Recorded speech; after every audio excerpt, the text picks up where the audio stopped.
Како припадник на безбедносниот сектор кој носи одговорност во дел од процесот за издавање на безбедносни сертификати, изразувам силна осуда за тенденциозно наметнатата тема за ветинг процесот која Ковачки и ВМРО ДПМН упорно ја пласираат во јавност.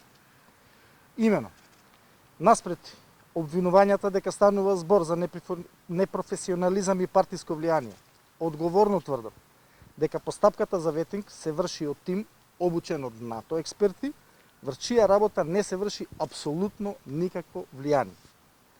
Очекував да престанат, затоа што е непрофесионално ова што го прават и затоа што во овој сектор лагите и манипулациите со кои се служат се опасни. Но, бидејќи не престануваат, одговорност ми е да кажам дека маските мора да паднат. Денес, ВМРО, ДПМН и Ковачки си паднаа во дупката која сами за друг ја копаа. Имено, сакам да ви информирам дека двете лица, кои тој ги споменува, ги добиле своите НАТО и национални безбедносни сертификати токму во времето на претходната влада раководена од партијата која ги организира пресконференциите. Добиле сертификати од нив во нивно време.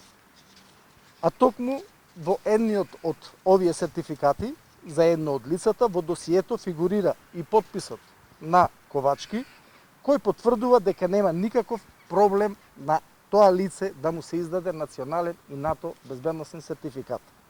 И сега, зошто лаги, манипулации и двојни аршини? Како офицер за безбедност при Министерството за одбрана, тврдам дека е поминато времето за пазарење со безбедносни сертификати и политизирање на истите.